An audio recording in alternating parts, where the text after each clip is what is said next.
Entraron en Capernaum y tan pronto como llegó el sábado, Jesús fue a la sinagoga y se puso a enseñar. La gente se asombraba de su enseñanza, porque la impartía como quien tiene autoridad y no como los maestros de la ley. De repente, en la sinagoga, un hombre que estaba poseído por un espíritu maligno gritó: ¿Por qué te entrometes, Jesús de Nazaret? ¿Has venido a destruirnos? Yo sé quién eres, el Santo de Dios. Cállate, lo reprendió Jesús. Sal de ese hombre. Entonces el espíritu maligno sacudió al hombre violentamente y salió de él dando un alarido. Todos se quedaron tan asustados que se preguntaban unos a otros: ¿qué es esto? Una enseñanza nueva, pues lo hace con autoridad. Ordena incluso a los espíritus malignos y le obedecen. Como resultado, su fama se extendió rápidamente por toda la región de Galilea.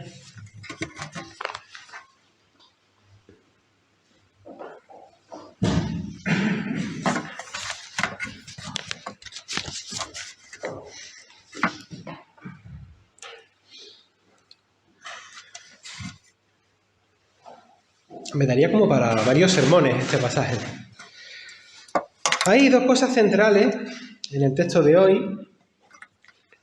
Es que Jesús marcó la diferencia respecto a otros maestros de aquel tiempo que la gente estaba acostumbrada a escuchar.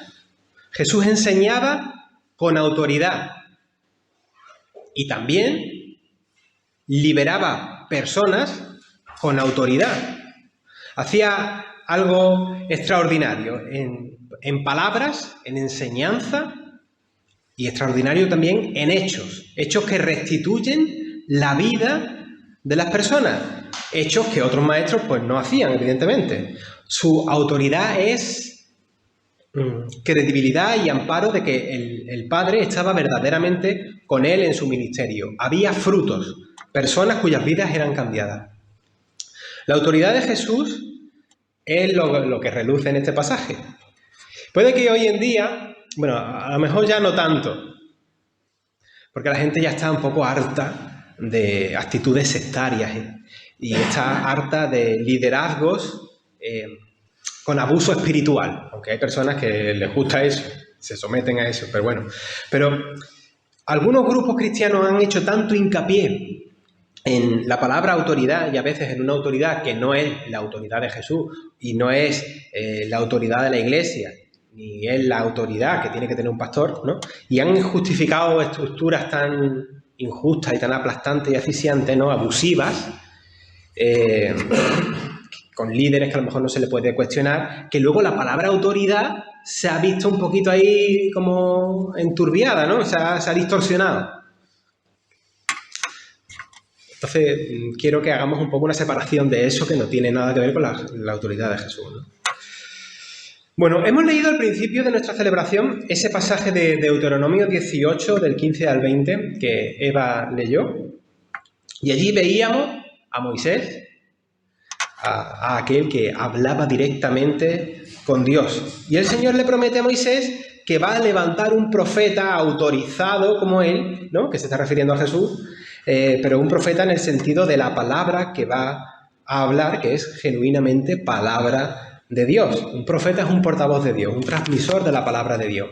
Tanto es así que va a ser Jesús más que un portavoz de Dios. Jesús es Emmanuel, Dios con nosotros. El Logos, la palabra y sabiduría, el conocimiento de Dios, ¿no? Venido a nosotros. Jesús no es cualquier cosa, ¿no? Es Dios hecho carne, ¿no? No es un profeta normal. ¿Era profeta como Moisés? A que, por cierto, Moisés tampoco aparece entre los profetas, entre los libros de los profetas, ni nada de esto. Pero sí que era un portavoz de Dios, ¿no?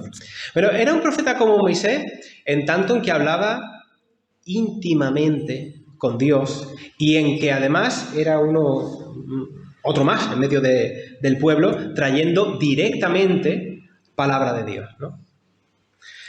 Recordamos que Moisés, a diferencia de los profetas posteriores, Él hablaba cara a cara con Dios, es decir, íntimamente, directamente. Pero por supuesto Jesús es uno mayor a Moisés, a quien nosotros a Jesús lo confesamos como nuestro Señor y Salvador, ¿no? Jesús dice en Lucas 24:44 que la ley de Moisés habla de él, y también los salmos y también los profetas, ¿no? Y en Juan 5:46 volvemos a ver esto mismo. La gloria de Jesús, según se dice en Hebreos 3:3, es mayor que la gloria de Moisés. No creo que aquí nadie vaya a discutir eso, ¿no? Moisés, con Dios, ¿no? O mejor dicho, Dios a través de Moisés, sacó a su pueblo de la opresión de Egipto.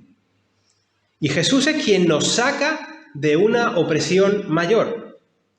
Y siempre utilizo ese concepto, pero yo sé que es que no encuentro otro mejor. Y me refiero a las condiciones de alienación que tiene esta existencia rota. Todo aquello que llamamos pecado, pero a un nivel de sistema, a un nivel del estado de las cosas, a un nivel total. Aquí orábamos antes por las guerras, ¿no? Oramos por las desgracias, por la pobreza, el hambre, la injusticia, las enfermedades, ¿no? Todo eso que luego vemos en Apocalipsis también, que de todo eso nos va a librar Jesús. Y si Moisés es el guía que guía a su pueblo, ¿no? a esa tierra en la que fluye leche y miel, Jesús es el guía a un nuevo reino, ¿no? A un nuevo estado de las cosas. Que si bien ese nuevo reino ya puede comenzar en tu corazón, por así decirlo, en ti mismo, en tu interior, en tu vida, por supuesto luego tiene una escala total de una existencia renovada cuando llegue el día del Señor.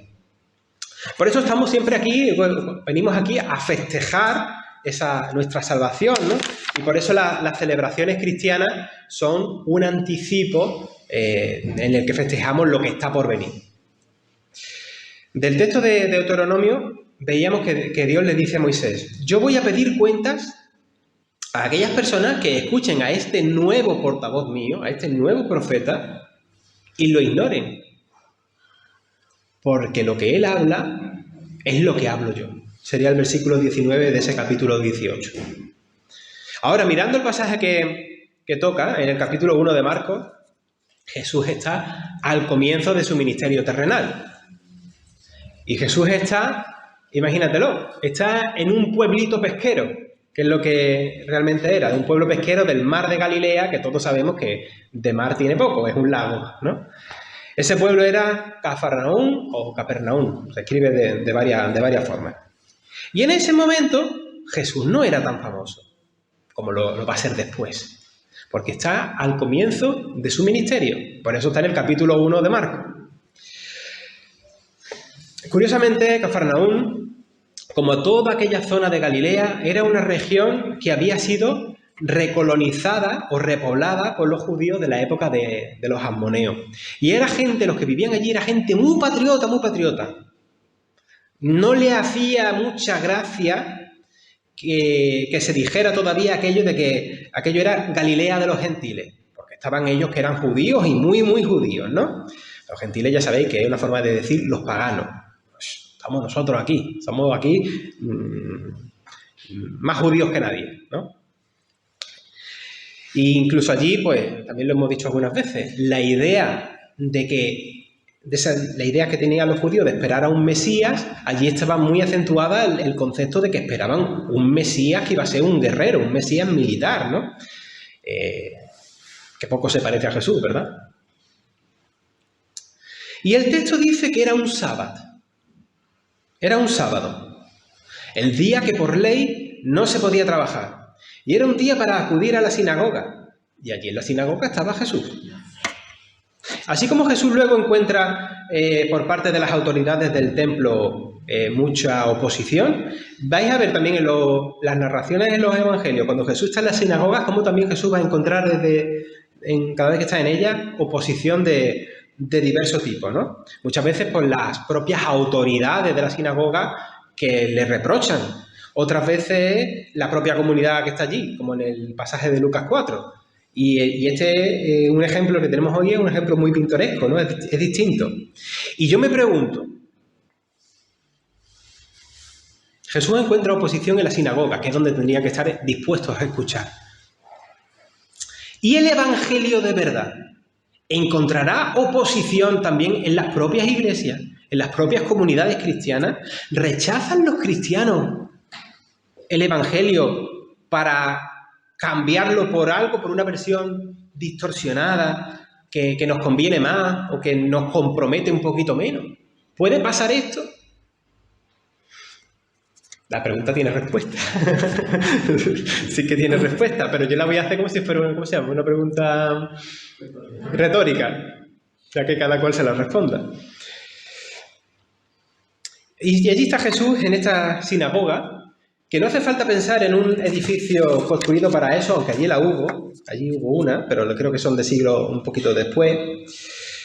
Porque a veces la sinagoga en los pequeños pueblos como Cafarnaúm y también en la diáspora, la sinagoga era cualquier casa que tuviera un espacio grande, normalmente del más adinerado, ahí se podía hacer una sinagoga. El único requisito oficial para tener una sinagoga son 10 varones mayores de 13 años. O sea, el espacio, eso es lo de menos. Incluso algunas veces se reunían a la vera de un río, en algunos sitios cuando no tenían edificio.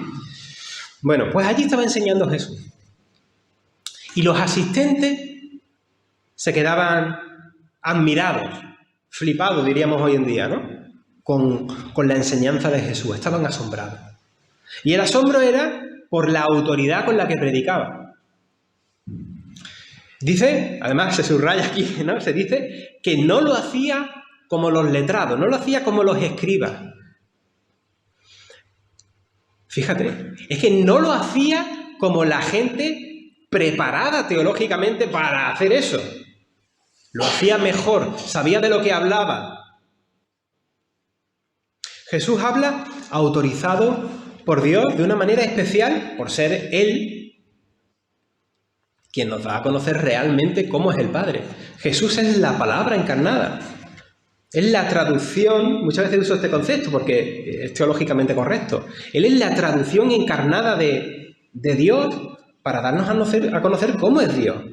Aparte de llevar a cabo todo su plan salvífico, ¿no? Nadie más que Él tiene la legítima autoridad para hacer eso. Los escribas, los entendidos, los profesionales de las Escrituras, los que enseñaban, se quedan cortos. Y el evangelista marca esta distinción en el texto, ¿no? Jesús no enseñaba como los escribas. Mira, para que sea más llamativo, Jesús no enseñaba como el pastor en esta mañana. Jesús tiene autoridad para enseñar la palabra porque Él no es un simple intérprete de la palabra. Él es la palabra propiamente. Él no es un maestro que enseña el camino. Él es el camino.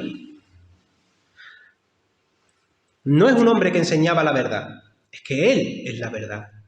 Es palabra, logos, camino, verdad y vida. Aquellas cosas oscuras del Antiguo Testamento que cuando nosotros nos ponemos a leer nos resultan difíciles, ¿no? Y vemos cosas que no terminamos de entender del todo. Cuando vemos guerra, cuando vemos conceptos, a veces de una ética que ni siquiera nos parece cristiana, ¿no? Que no encaja con la voluntad de Dios que luego se nos ha ido revelando después. Estas cosas, cuando miramos toda la Biblia desde Cristo, Jesucristo como nuestras gafitas interpretativas, ¿no? El solus Christus ahí también. Aunque no lo entendamos todo, podemos ver con un poquito de mayor nitidez que Dios es amor. Que la justicia, que tiene Dios justicia, que la justicia de Dios y su orden es otro tipo de justicia, distinta a la del ser humano. Y que tiene fines incluso mejores que fines restaurativos, porque recrea y perfecciona. Y por eso esperamos con ansia el nuevo reino, ¿no? La nueva creación. Y vemos que Dios quiere entablar una relación de amistad y de filialidad, de unión familiar con el ser humano. Fíjate, con nosotros. Que Dios tiene voluntad por sanar, por curar, por sacar las cosas de la oscuridad y del dolor, ¿verdad? Quiere vendar la pata de la oveja herida, que de alguna forma u otra la oveja herida eres tú y soy yo, ¿no? Por eso en este mismo pasaje no vemos que solamente Jesús tiene autoridad para enseñar, que obviamente la tiene, sino que también tiene autoridad para actuar. Y hace actos que son liberadores de verdad y son anticipos del reino, esos actos. Y nosotros, que somos sus seguidores, encontramos en él ese modelo también para que tengamos un mensaje de autoridad, como es el mensaje del Evangelio de Jesús, no el nuestro, bien enseñado, intentando procurar enseñarlo bien. Por eso oraba antes con esa preocupación de que muchas veces metemos morralla que es nuestra, pero al mismo tiempo que lo apliquemos con actos que dan vida a otras personas, ¿no? Que ayudan a la gente. Es ir de la mano, tanto que se habla muchas veces estos discursos de la ortodoxia, la buena enseñanza, la sana doctrina, que por cierto no es el legalismo este asfixiante que algunas veces se respira, pero que va unida con la ortopraxis, que es una práctica de vida acorde a lo que creemos. Vamos, que es todo lo contrario a ser hipócritas, ¿no? En la sinagoga Jesús libera a un hombre que tiene un espíritu inmundo. A veces esta escena, o yo no sé si es que yo cuando era adolescente la escuché muchas veces así, se proyecta, se predica, se enseña, como si Jesús se pusiera a atacar a este hombre endemoniado, ¿no? Y empieza ahí a atacarle. Y no es eso. Jesús no ataca. Jesús lo que hace es que le sirve. Jesús se pone al servicio de las personas atormentadas. Jesús, por favor. Jesús. Mejor después, por fin. Jesús se pone al servicio de las personas atormentadas. Piénsalo, el Rey de Reyes, el Señor de Señores, que tiene, por así decirlo, el universo no es nada en su mano, una cosita muy pequeña.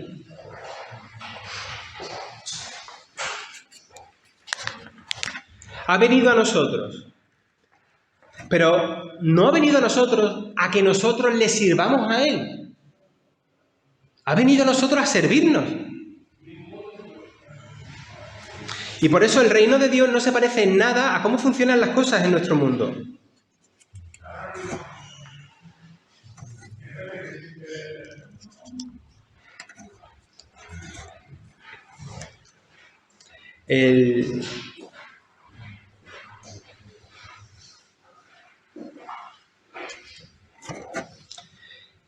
Jesús es fascinante. No por nada decimos que es nuestro libertador. Y vino a darse en servicio. ¿Llegamos a entender eso? Es que no nos encaja. Es que por más que lo pienses, en los modelos que nosotros tenemos en nuestro mundo, no es así. ¿Cuándo has visto tú a un rey o a un político, sobre todo de la antigüedad, rebajarse de tal manera que es quien se pone al servicio de los demás? Y en este servicio, en este darse en servicio, se dio enteramente a lo largo de su ministerio hasta darse ya en la cruz, hasta la muerte. Y esa vida de entrega y de proexistencia, en teología se llama proexistencia. Qué amor tan grande, es que no nos cabe. Lo mires por donde lo mires, no lo llegamos a entender. Jesucristo se remanga y sirve. Por eso nosotros que hemos visto cómo es su amor, aunque ya te digo que nosotros lo entendemos una parte, nosotros que somos su cuerpo, también nos tenemos que remangar y servir en lo que podamos. A quienes lo están pasando mal. Y eso es ser una iglesia viva. Una iglesia que actúa como Jesús. Que ama al prójimo. Jesús libera a ese hombre del pasaje, del tormento que tiene, lo libera un día de reposo. Y eso no se podía hacer según la ley, o según la interpretación de la ley que tenían los escribas y fariseos, que por cierto era la que habían heredado. No se podía hacer. Jesús transgrede la ley del sábado, quebranta la norma, la incumple. ¡Qué escándalo! Eso es lo que dirían. ¡Qué escándalo! Pero en realidad Jesús pone algo más que sentido común a la ley, cuando dice que el ser humano no se creó para el sábado, sino que fue al revés. El sábado fue hecho para beneficio de la gente, como ayuda y descanso, como un tiempo para dedicar al Señor, no para convertirlo en algo deshumanizante. La ley solo te permitía un sábado andar unos pocos pasos. No sé cuántos pasos eran, no me acuerdo, ¿no? Y si pasas de ese número de pasos ya estarías incumpliendo la ley. Tú dices, macho. Pero Jesús sana y libera en los sábados, y no es la única ocasión. Él no está, digamos, para tonterías religiosas y rigorismos absurdos. Para él, el sufrimiento de las personas es más importante. Incluso aquella persona del pasaje que era, sin comillas, era un apestado social, porque era considerado inmundo, una criatura que había perdido la dignidad social, Jesús le sigue reconociendo su dignidad y le sirve, le libera. Uno de los requisitos para entrar en la sinagoga, en la parte de los varones, es que no se estuviese contaminado de ninguna impureza. Bueno, ya sabéis que hay una lista de impurezas y tal. Así que, según el entendimiento cultural de la época, este hombre se coló allí, ¿eh? No tendría que estar allí, pero estaba.